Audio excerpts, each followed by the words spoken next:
प्रकाशते रविचंद सो साक्षी में बुद्ध को शुद्ध रूप आनंद।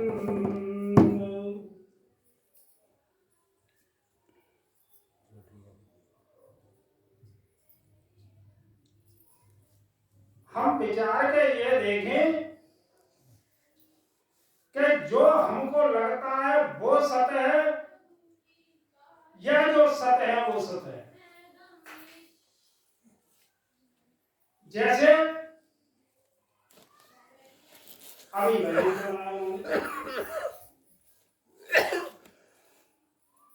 सत्य वो चीज है जो कभी भी आबादित नहीं होती है, वो जिसका स्वरूप बदल जाए वो सत्य कभी हो नहीं सकता।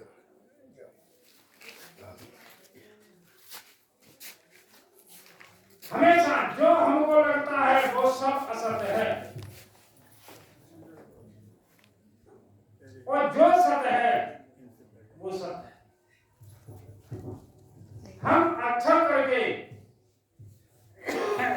एक भूल करते चले आए हैं शुरू से।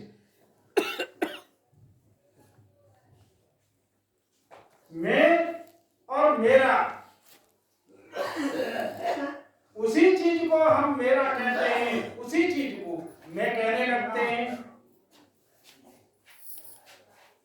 ऐसा खराब नहीं होता है। मेरा और मैं में बहुत बड़ा डिफरेंस है। अब एक समय तो हम कहते हैं कि मेरा शरीर है, कोई कष्ट आ जाए हम पर तो हम कहते हैं कि मैं बहुत बड़ा दुखी हूं। अब इधर हम कह रहे हैं कि उस सत्य पर हम चल रहे हैं। अब मुझे ये बताओ, सत्य कभी भी दुख पा सकता है या दुखी हो सकता है या दूसरे को दुख दे सकता है? जितनी परिस्थिति की सीमाएं हैं, 3 पुरुषार्थों तक उनकी पहुंच है परिस्थिति की।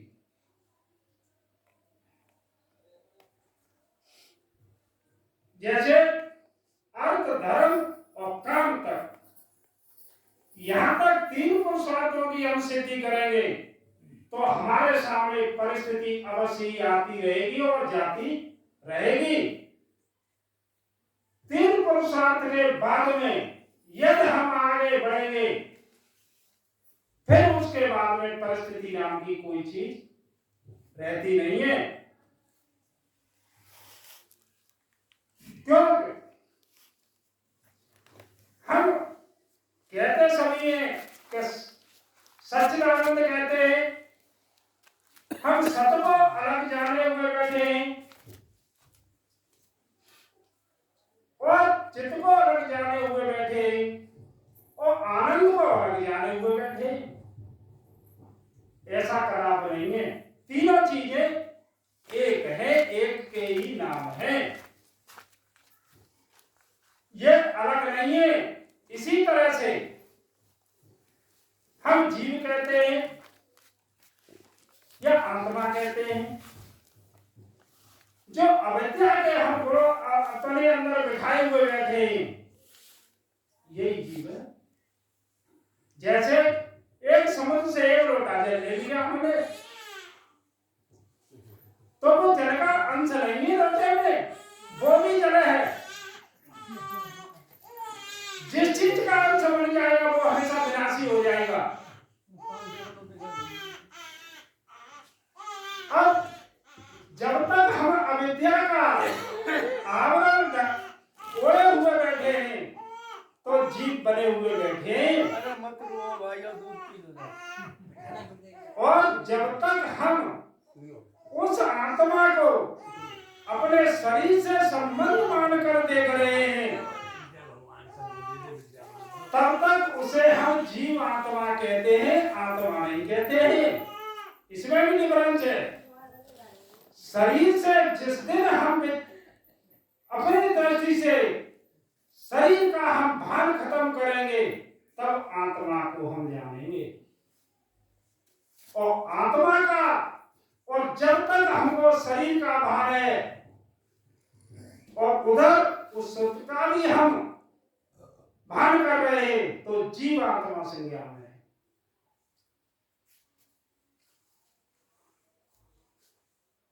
अब ईश्वर तो अलग विभाग हो गया इससे।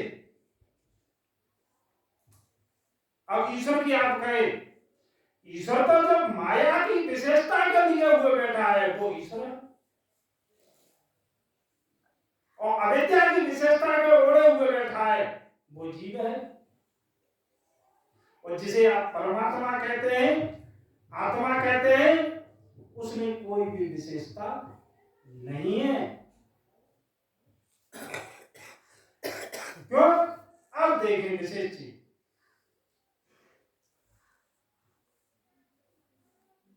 हम किसी चीज को देख रहे हैं आंखों के द्वारा, आंखों में इतनी ताकत नहीं है जैसी दूसरे पर आश्रित है। जिसे आत्मा हम कह रहे हैं वो निराश्रित है, उसका कोई भी आश्रय नहीं है। जहां तक आश्रय बना हुआ है वहां तक न आत्मा है न परमात्मा। क्यों? निराश्रय केवल वो आत्मा और परमात्मा सुप्रीम पावर एक ही है। अब जैसे आप देखें प्रैक्टिकल से, जब तक उस सत्य को नहीं जान पाएंगे, जब तक हम 3 सिद्धांतों को पार नहीं करेंगे। एक तो हमारी अनुभूति में आए वो चीज, और दूसरा युक्ति से भी वो सिद्ध हो।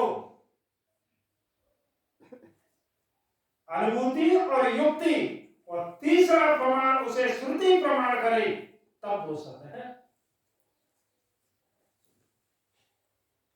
और तीनों में से एक की भी प्रमाण की कमी रह जाती है तो वो असत है। अब जैसे 3 को तो हम अक्षर करके कहते हैं, सच्चिदानंद, सच्चिदानंद, सर्व का कारण भी आत्मा ही है।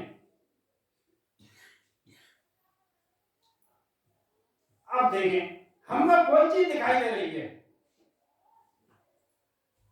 हमारी आंखें सीधा कभी नहीं देख पाएंगी। क्यों? आंखों के लिए पहले तो बाहरी प्रकाश से उस वस्तु को पूरे को आवृत करे, बाहरी प्रकाश, तब दिखाई देगी। बाहरी प्रकाश भी है, यानी सूर्य की किरणें भी वहां पर पड़ रही है। और लेकिन जब भी हमको दिखाई नहीं दे रही, क्यों नहीं दे रही है साहब? क्यों? हमारे अंदर जो दृष्टि है, चेतना की, वो दृष्टि जब तक उसको नहीं लहराएगी, और जो देखने वाली है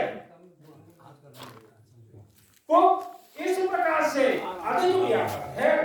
क्यों? जानेगा वो जो है उससे अधिक व्यापक होगा। जब तक उससे अधिक व्यापक नहीं होगा तब तक उस चीज को हम जान नहीं पाएंगे। अब हम कहें कि एक ही सिद्धांत से हम उस लक्ष्य को पार कर जाए, कभी नहीं कर पाओगे। हमेशा 3 अंतःकरण में दोष रहते हैं, मन और विच्छेद। हमेशा उपासना और निष्काम कर्म से ही ये दूर होंगे। आप ये कहें तो वेदांत की शिक्षा लेने पर दोनों दोष कभी दूर होने वाले। क्यों? आपको उपासना करनी पड़ेगी, नाम जप भी करना पड़ेगा। नाम जप से क्या होता है? केवल मन की जो चंचलता बनी हुई है वो पहला दोष विक्षेपता का खत्म होगा, और निष्कामता से हमारी जो कामना बनी हुई है वो खत्म हो जाएगी। अब केवल आवरण रह गया। हमेशा दो प्रकार से दूर होता है। जिस स्वरूप का ज्ञान पहला हमारे जो सतगुरुदेव बताते हैं उसके द्वारा नष्ट होता है, और दूसरा वो तुमको स्वतः करना पड़ता है। वेदांत में उसे दो प्रक्रियाओं से संबोधित किया है। एक को कहते हैं प्रमेयगत संशय, एक को प्रमाणगत संशय। जो प्रमेयगत संशय बनी हुई है वो सतगुरु तुम्हारी दूर करेगा जब उसकी शरण में जाओगे, और प्रमाणगत संशय बनी हुई है उसे आप स्वतः दूर करेंगे। ऐसे हम यहां सुन रहे हैं, इस सुनने को वेदांत श्रवण भी नहीं कहता है, जो गुरु ने उपदेश दिया उसे श्रवण कहता है। और प्रमाण है क्या चीज? प्रमाण वो है जब तक हमारी वृत्ति किसी से जुड़ेगी नहीं, जो वृत्ति का ज्ञान है वो प्रमाणगत संशय होता है। जब वृत्ति किसी से जुड़ेगी तब उस चीज का हमको ज्ञान होगा, वृत्ति नहीं जुड़ेगी तब तक उस चीज का हमको ज्ञान होने वाला नहीं है, चाहे हमारे पास हो चाहे कहीं भी हो। अब एक दिन का तो है ये मरण की प्रक्रिया है भाई, मरण हमको करना पड़ेगा। क्यों? ज्ञान मार्ग में मरण के अलावा इससे बड़ी कोई चीज है नहीं है। जब जितना मरण करोगे तभी प्रमाण का संशय तुम्हारे नष्ट होंगे, कोई दूसरा नहीं करेगा। बस इतना ही कहकर अपनी वाणी को